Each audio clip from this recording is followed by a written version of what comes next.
Ayan. So, it's Tuesday and it's May 10. Kakatapos lang ng ating botohan. I hope bumoto kayo sa ating napakahalagang halalan 2022. Ayan, bumoto ako. At nagamit nyo ba yung mga freebies ninyo? I mean, hindi naman freebies. Yeah, may freebies, meron discounts, may mga ganon. I hope nagamit nyo rin siya while you voted and make your voice count. So, I hope na whoever wins this halalan 2022, tayong mga Pilipino ang mag-unite para matulungan natin ang isa't isa or ang Pilipinas na umahon. Nag-speech pa talaga ako.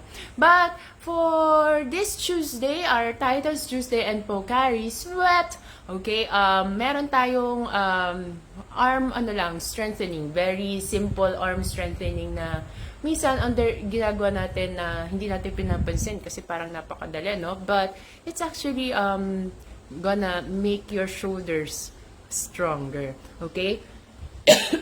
So, meron lang akong bands dito. At yung para sa medyo wala naman